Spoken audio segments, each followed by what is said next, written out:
She was found lying there, silent, as if time itself had frozen around her pain. Sharron Prior, a 16-year-old teenager, left her home in Montreal for a simple walk on a normal afternoon in March 1975 and never returned.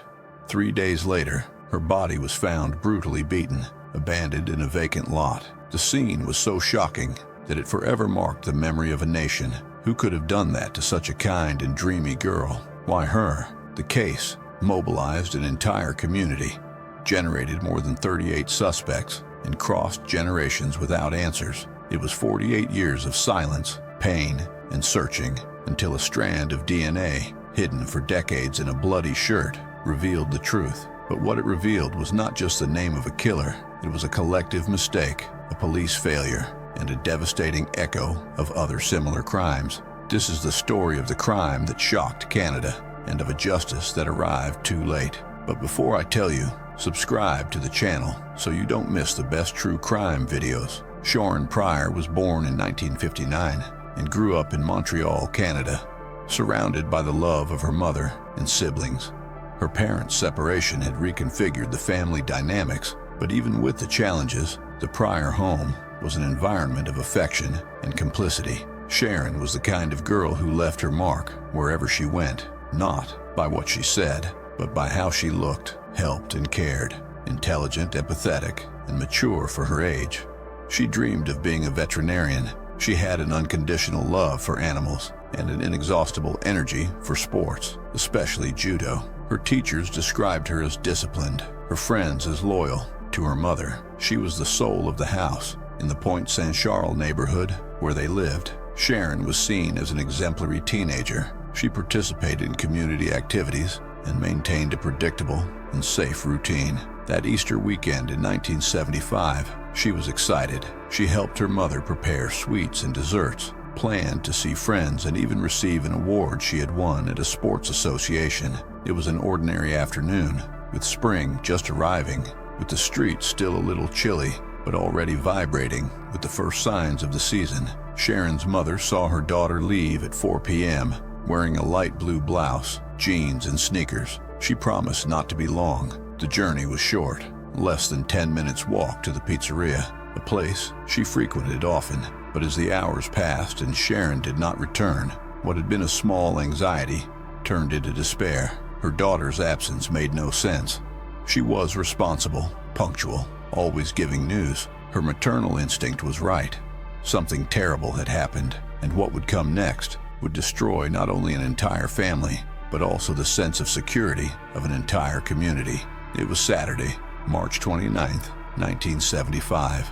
After a morning dedicated to preparing for Easter, Sharron left home shortly after 4 p.m. She had simple plans: to stop by the Judo Association, where she trained, and receive a certificate or award, and then meet friends at the pizzeria Chez Marius, located on the corner of Wellington Street, a traditional spot for young people in the neighborhood. Everything seemed completely normal, but that would be her last trip. The hours passed. Early in the evening, Sharron's mother began to worry. When she called the pizzeria, she discovered that her daughter had never arrived. Her friends were also surprised. No one had seen her. It was as if she had disappeared halfway between one familiar spot and another. The feeling of concern quickly turned to panic. Family members, neighbors, and volunteers began to search the streets, alleys, and vacant lots in the area, calling Sharron's name, but there was no sign of her. The police were called, but the initial response was lukewarm. Sharron was a teenager. Maybe she had run away, they suggested. Maybe she was with friends. But her mother knew that this was nonsense. Sharron would never leave without warning. She was too mature, too aware. The community insisted, pressured, and soon the agents began to take the case seriously. The search intensified, with sniffer dogs, helicopters, and the distribution of pamphlets. 3 days later, on April 1st, 1975, a group of young people found something strange in a vacant lot in Longueuil, about 8 kilometers from where Sharron had last been seen. Among bushes and mud, the body of the teenager lay. She was partially naked, with obvious marks of physical assault and signs of an attempted escape. Her face was bruised, her wrists were tied with string, and her jeans had been ripped off. There was evidence of sexual abuse, and the location suggested that she had been kept alive for some time before being killed. A man's shirt, which did not belong to the victim, was found near the body. The brutality of the crime shocked investigators. This was no impulsive act, no random attack. There was precision, there was cruelty. The signs pointed to premeditation and possibly more than one assailant. The forensics team gathered everything they could, including the shirt left behind.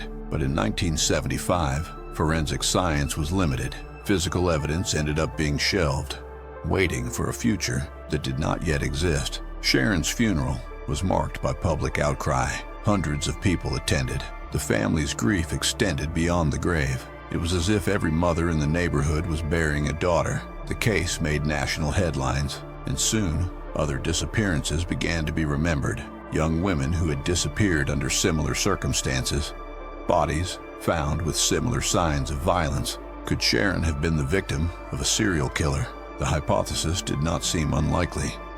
But even with the fear installed, the investigation did not advance. For every suspect questioned, a dead end. With each new clue, more frustration.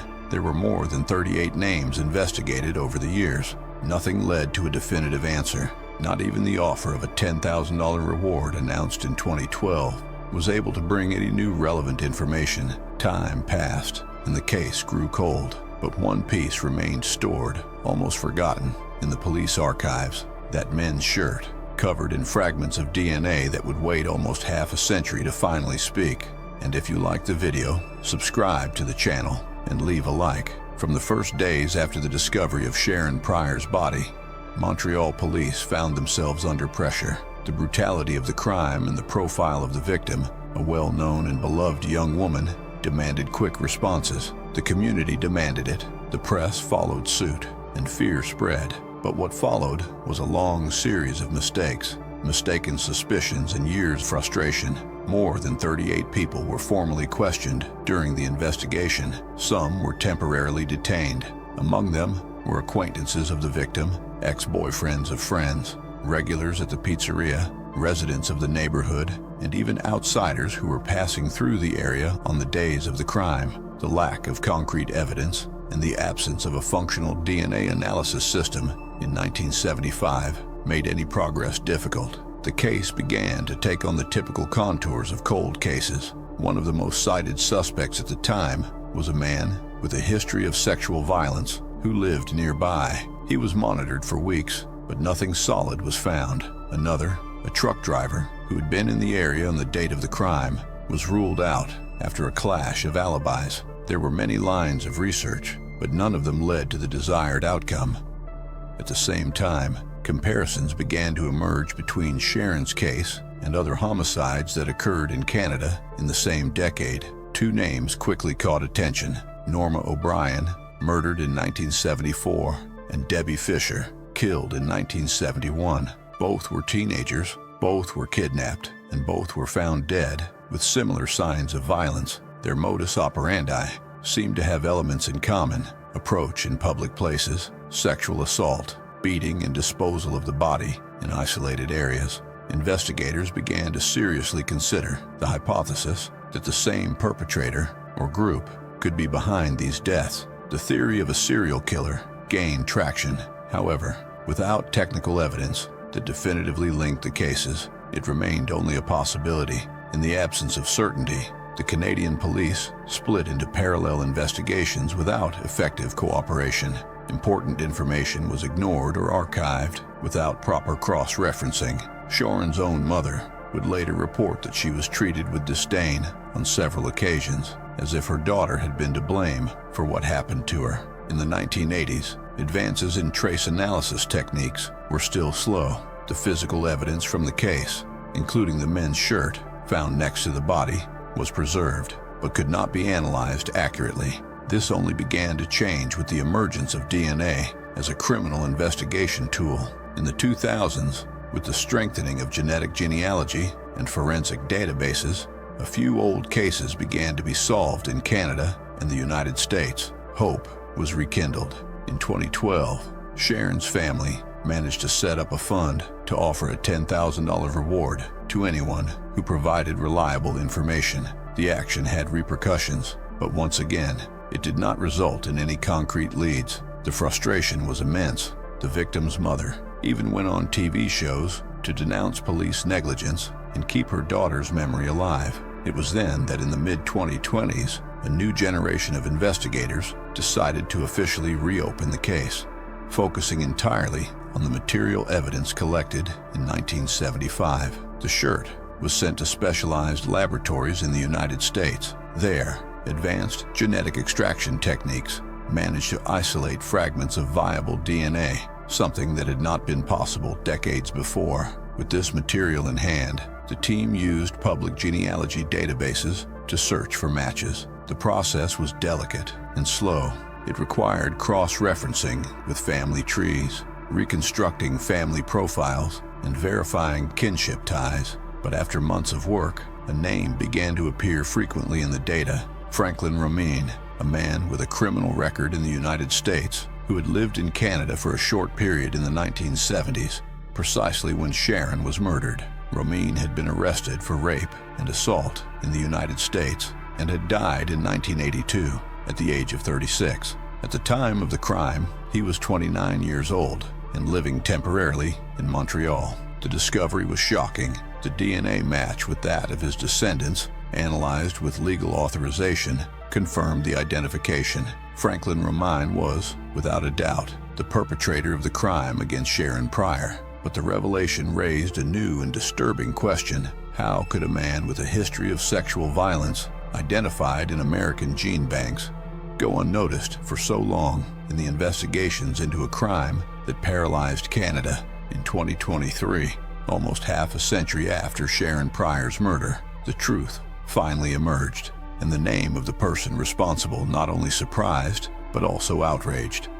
Confirmation that Franklin Romine, an American criminal, was the perpetrator of the crime came through a technique known as investigative genetic genealogy, a powerful tool that cross-references DNA collected at crime scenes with genetic profiles voluntarily provided by relatives on ancestry websites. By comparing DNA extracted from the shirt left behind by the killer with data available in gene banks in the United States, experts were able to trace a family tree that led back to Romine's direct descendants. The material was confirmed as a match with more than 99.9% certainty. The discovery was official. Franklin Romine was the man who kidnapped, tortured, and murdered Sharron Prior in 1975. Romine was a convicted rapist with a known history of violent sexual crimes in West Virginia. He arrived in Canada in the early 1970s, living temporarily in Montreal, where he apparently went unnoticed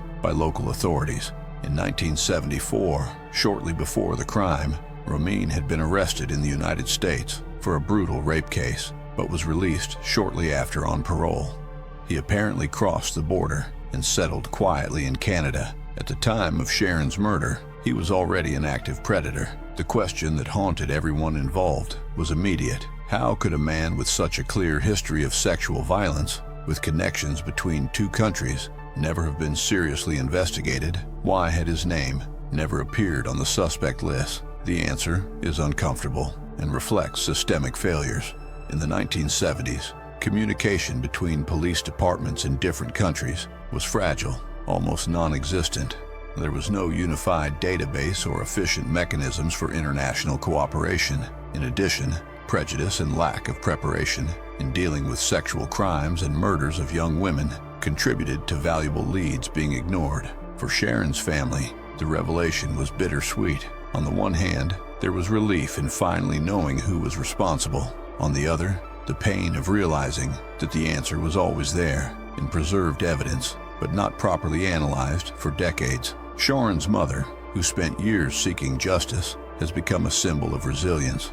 She participated in programs, faced authorities, kept her daughter's name alive when many had already lost hope, and it was precisely this insistence that pressured the authorities to resort to new technologies, which finally made it possible to solve the case. The revelation of Romine's name has also reignited investigations into other old crimes. If he was capable of committing such brutality against Sharron, could it be possible that he was linked to other murders of the time? The cases of Norma O'Brien and Debbie Fisher, for example, have yet to be solved.